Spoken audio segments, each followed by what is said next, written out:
membangun generasi yang dicintai Allah. Ada 5 syaratnya. Yang pertama, sahihul aqidah. Pertama sekali adalah akidahnya mesti benar. Karena ada orang sekarang, tidak penting apa keyakinan, yang penting kamu bermanfaat buat manusia. Oh, dalam Islam tak bisa begitu. Masalah orang bermanfaat, orang baik itu memang baik, tapi yang pertama kali diseleksi nanti adalah akidah mesti la ilaha illallah Muhammadur Rasulullah sallallahu alaihi wasallam. Kullu amrin dzibalin, setiap amal yang baik, walam yubda bi bismillah, kalau tidak dimulai dengan nama Allah fahuwa aqta. Putus. Mana putus? Putus barakah. Mana putus? Putus hanya tinggal sampai di dunia ini saja, tak bisa dibawa mati menghadap Allah SWT. Wa may yabtaghi ghairal islami dina, siapa yang akidahnya tidak la ilaha illallah Muhammadur Rasulullah, fala yuqbala minhu, maka dia tidak akan diterima. Wa huwa fil akhirati minal khasirin, dia termasuk orang yang rugi. Kenapa dia rugi? Karena semua amalnya tidak dihitung di hadapan Allah Subhanahu wa ta'ala. Oh, tidak adil begitu Ustadz. Masa orang baik, orang sopan, orang santun, orang beretika, orang bermoral kok tidak dinilai? Simpelnya begini. Ada orang yang tiap hari ke kampus, datang jam 8, pulang jam 4 sore, mencatat semua yang dijelaskan dosen. Dia tidak akan diberikan ijazah, dia tidak akan ikut wisuda. Kenapa? Karena dia belum register, dia tidak login. Maka mesti login dulu. Asyhadu an la ilaha illallah wa asyhadu anna Muhammadan Rasulullah. Itulah kenapa Nabi melihat orang yang baik-baik itu, dia kirimi surat. Dia dengar ada raja Romawi, orangnya baik, dia kirim surat. Aslim taslam, akidahmu mesti benar, maka kau nanti akan selamat di dunia dan di akhirat. Nabi mendengar ada orang baik di Mesir, namanya Jirjis, panggilannya Mukaukis. Nabi kirim surat. Salamun ala man ittaba'al huda, keselamatan bagi orang yang ikut hidayah la ilaha illallah Muhammadur Rasulullah. Jadi kalau mau mencari suami, seleksi pertamanya adalah idza ja'akum man tardawna dinahu, lihat akidahnya, wa khuluquhu, lihat akhlaknya. Akidah dulu baru akhlak. Begitu juga menikahi perempuan. Tunkahul mar'atu li arba'. Wanita dinikahi karena 4 perkara. Limaliha, karena hartanya. Wali hasabiha, karena keturunannya. Wali jamaliha, karena kecantikan fisiknya. Wali diniha, karena agamanya. Fazfar bidzatid din, pandanglah karena agamanya. Lihat agamanya, lihat la ilaha illallah Muhammadur Rasulullah, taribat siadaka, maka akan selamat engkau. Alhamdulillah, keluar keputusan Mahkamah Agung, tidak disahkan pernikahan beda agama. Orang yang menikah beda agama tiap hari berzina, tiap malam berzina, zina. Kalau sampailah itu disahkan, maka turun laknat Allah Subhanahu wa ta'ala. Begitulah Islam menjaga kita ini semua. Tapi bukan berarti kita membenci orang yang berbeda dengan kita. Kita boleh bertetangga, kita boleh satu sekolah, kita boleh berteman, kita boleh satu kantor. Ini ceritanya intern antar ke kita. Adapun masalah hubungan sosial, wala ana abidum ma'abattum wala antum abiduna ma'abud lakum dinukum waliyadin, itu urusan agama kamu.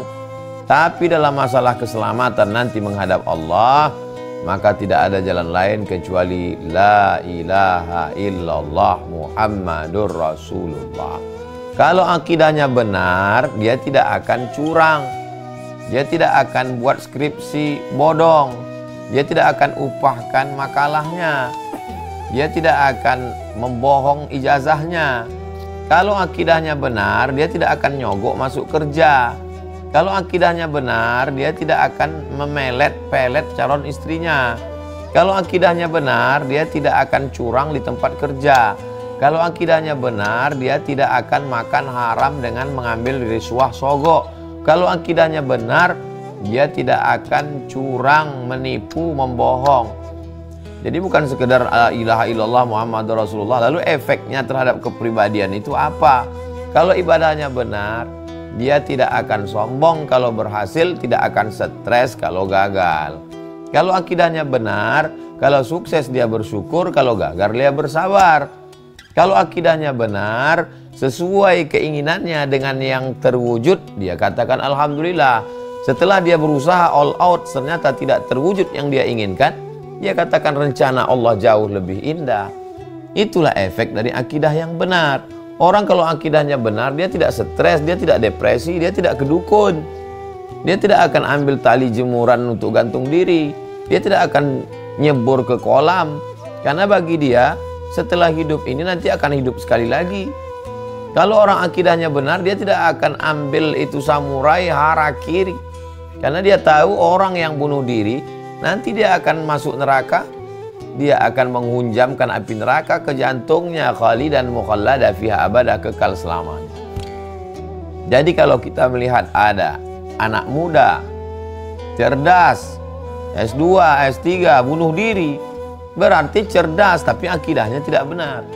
Kalau kita lihat ada orang cerdas tapi korupsi, itu menunjukkan kecerdasan tidak berjalan seimbang dengan akidah.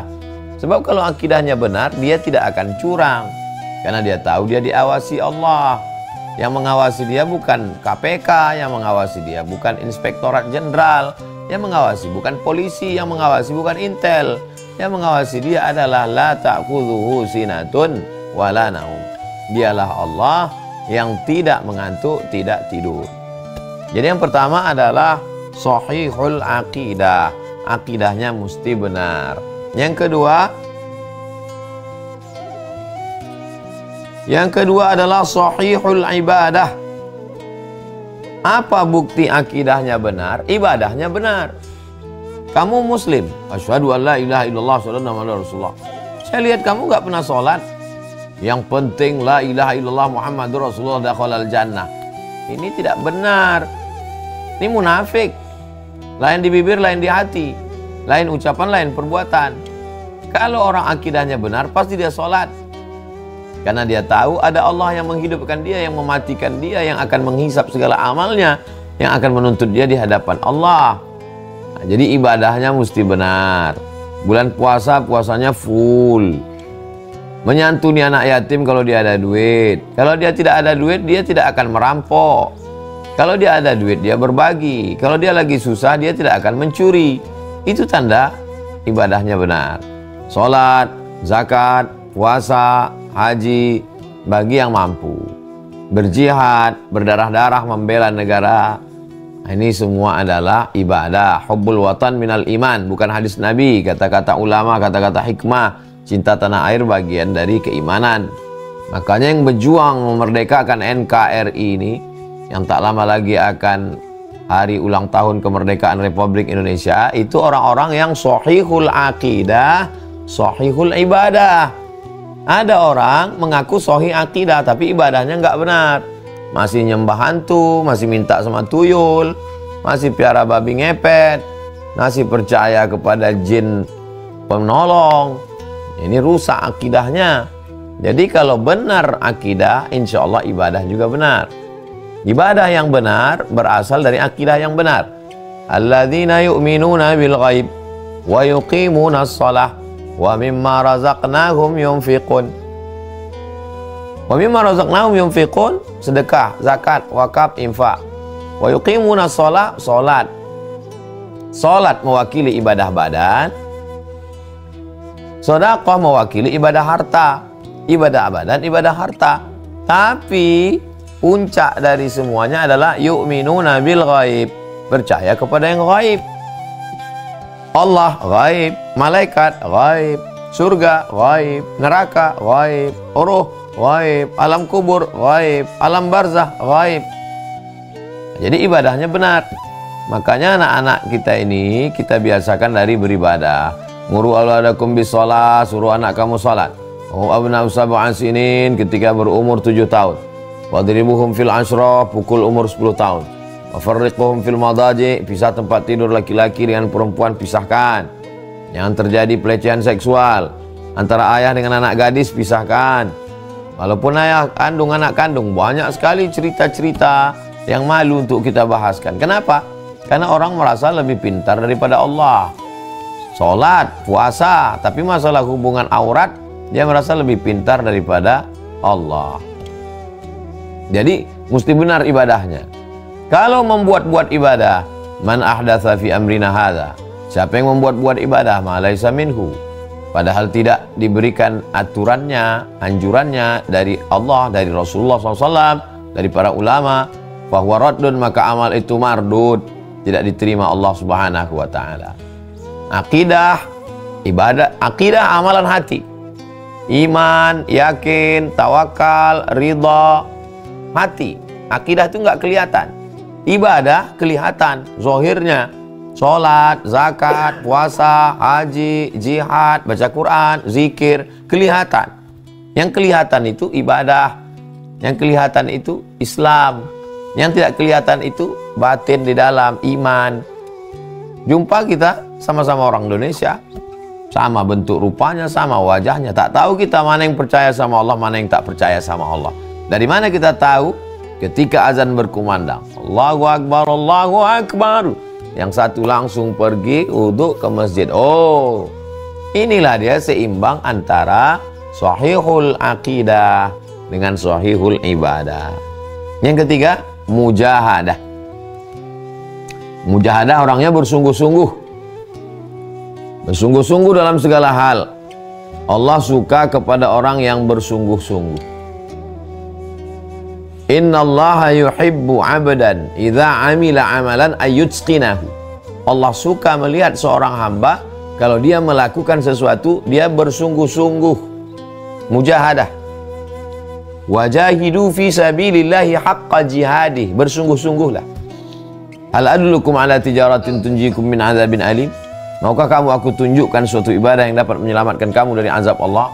Tu'minuna billah, beriman kepada Allah, wa tujahiduna fi sabilillah, bersungguh-sungguh mengerahkan segenap fi sabilillah, bi amwalikum, dengan hartamu, wa anfusikum, dengan nyawamu, dengan dirimu.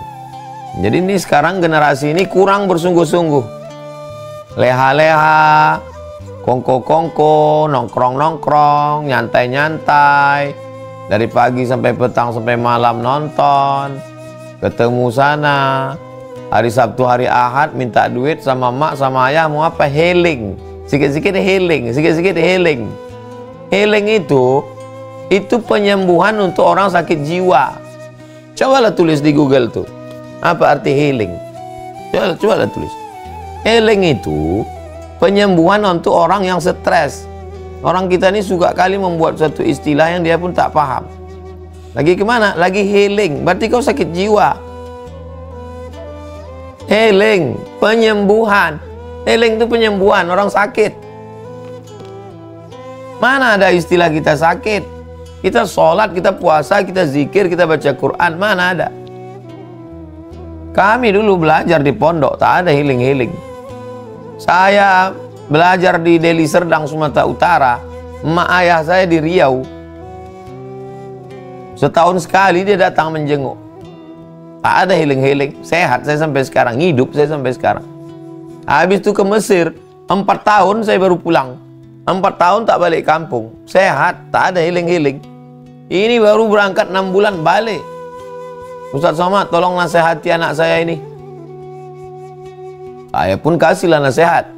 Kau mesti bersungguh-sungguh, mujahadah. Saya dulu di Mesir 4 tahun gak pulang. Siap Pak Ustaz. 6 bulan pulang. Tiap bulan minta kirim sambal pakai paket. Apa ini? Mental kerupuk. Yang membuat orang sukses itu bukan universitas. Yang membuat orang sukses itu adalah universitas penderitaan. From zero to hero.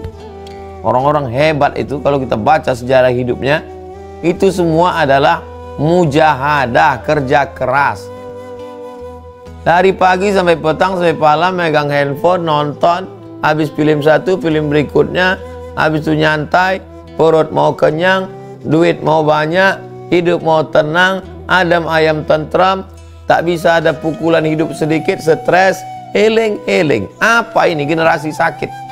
Gimana Indonesia mau bebas dari penderitaan? Kalaulah generasi begini dulu yang menghadapi Belanda, ini kita sampai sekarang belum merdeka lagi. Cobalah baca bagaimana Bung Tomo, bagaimana perjuangan Presiden Insinyur Soekarno, bagaimana perjuangan pahlawan kita Teku Umar, bagaimana diasingkannya Cut Nyadin, Cut Mutia, bagaimana Syekh Yusuf Al-Makassari dari Makassar, bagaimana Sultan Hasanuddin, bagaimana Tuanku Imam Bonjol, Tuanku Tambusai. Ini orang-orang yang mujahadah semua. Muhammad Al-Fatih itu, ada yang bilang umur 20, ada yang bilang umur 21, ada yang bilang umur 19, menaklukkan Konstantinopel. Anak muda yang luar biasa. Usamah bin Zaid itu menjadi panglima perang diangkat Nabi, umurnya 18 tahun. Jangan bayangkan Islam ini dipimpin orang-orang tua, atu-atu, jenggotnya putih. Ini anak-anak muda yang mujahadah. Khalid bin Walid, mujahadah. Ali bin Abi Thalib, mujahadah. Umar bin Khattab, mujahadah. Salman Al-Farisi, mujahadah. Cucu Nabi dua-duanya mujahid. Al-Hasan mujahid, Al-Husain mujahid. Mati syahid. Nah, jadi bukan sekedar, kalau benar akidahnya, maka mujahadah, tak takut dia pada mati. Anak manja, anak mama, mengikat tali sepatu pun tak bisa, nyuci piring pun tak bisa, menyuap nasi pun tak bisa, mati aja lah. Untuk apa lama-lama hidup? Menghabiskan harta orang tua, menyusahkan aja. Inilah generasi yang zaman sekarang ini. Habis makan, mengangkat piring di atas mejanya pun tak bisa. Saya sampai hari ini, habis makan, tetap saya angkat piring saya ke belakang. Mangkuk saya sampai sekarang, terbawa-bawa. Kenapa? Dari kecil diajarkan begitu. Kadang di tempat undangan pun saya bawa. Ustaz, lupa kita. Kenapa? Allah bisa karena biasa. Terbiasa kita. Kami terus terang, ada orang yang begitu mujahadah itu karena anak emaknya 15, 20, tak terurus. Kalau saya tidak, saya anak pertama. Adik saya satu orang, kami berdua di keluarga. Tapi dididik dengan mujahadah. Dikirim sekolah jauh-jauh. Kirim ke Medan, kirim ke Mesir, suruh ke Maroko, jauh dari orang tua. Dulu memang terlintas juga di pikiran, apalah ini orang tua nih. Anak cuma 2, kenapa jauh-jauh? Tapi sekarang baru paham. Saya pun dengan anak saya akan begitu juga. Ponakan-keponakan saya, anak adik saya, masuk pondok ke Bogor. Anak saya sekarang masih SD. Nanti Hazik kalau udah masuk SMP, masuk pondok, tak ada cerita, tak ada manja-manja. Supaya apa? Supaya dia belajar mujahadah, mujahid. Yang ketiga, wuduhul ghayah, sahihul aqidah, sahihul ibadah, mujahadah. Yang keempat, wuduhul ghayah, jelas arahnya. Kemana arah kamu ini? Ini banyak sekarang orang tak jelas arahnya. Kau mau kuliah kemana? Ya kemana angin berhembus sajalah. Rencana habis S1, habis tamat ini mau kemana? Saya kumpulkan beberapa anak. Saya tanya, kau mau kemana habis tamat SMA ini? Enggak tahu Pak Ustadz. Kau mau kemana? Enggak tahu Pak Ustadz. Enggak jelas ini. Saya kelas 3 SMP. Kelas 3 SMP, umur 15 tahun. Datang saya ke Masjid Raya, Imam Masjid Raya Medan. Saya kalau ingat itu sekarang lucu sendiri saya. Saya bayangkan ada anak kelas 3 SMP tiba-tiba datang menjumpai saya. Belum ada lagi. Saya dulu begitu. Kelas 3 SMP, datang saya ke rumah Syekh Jalaluddin Abdul Muttalib, Imam Besar Masjid Raya Medan. Di Simpang Limun rumahnya Medan. Assalamualaikum Syekh. Waalaikumsalam. Siapa? Aku Abdul Somad. Mau apa? Saya mau ke Mesir, saya mau ke Arab, saya tak tahu saya Mesir. Pokoknya mau ke Arab. Kelas berapa kau sekarang? Aku kelas 3 SMP. Kau selesaikan dulu sekolah.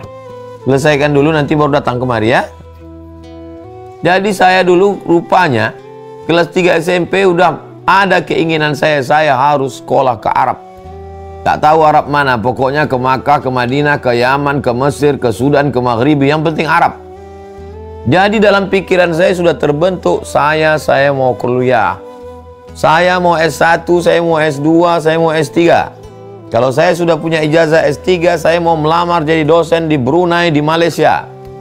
Nanti kalau saya udah punya duit, saya mau membahagiakan emak, mau bawa dia umroh, mau bawa dia jalan-jalan, mau buatkan dia rumah, mau bahagiakan dia.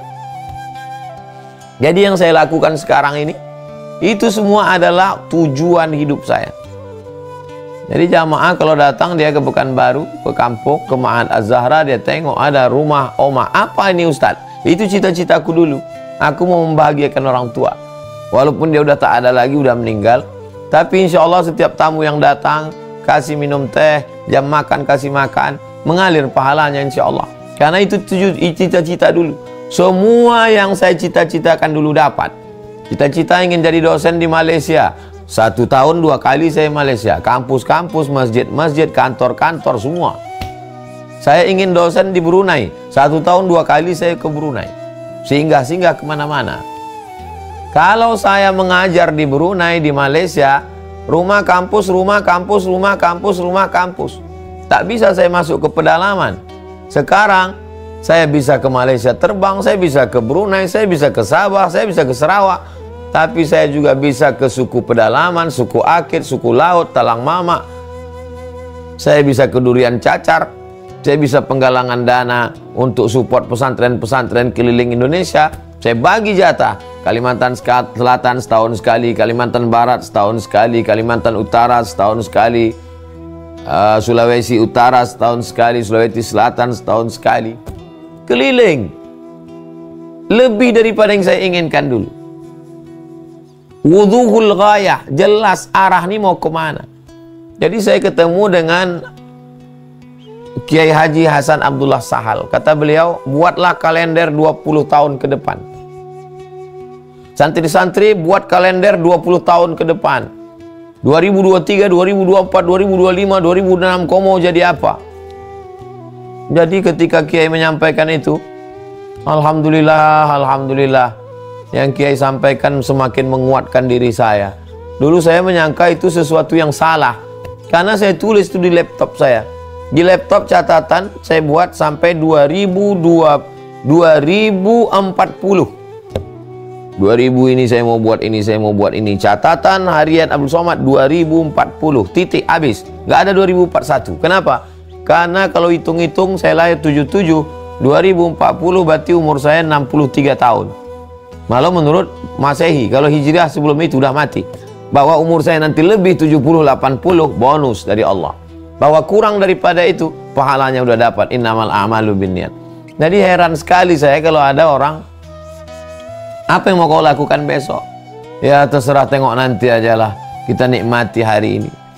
Nabi kalendernya bukan 20 tahun.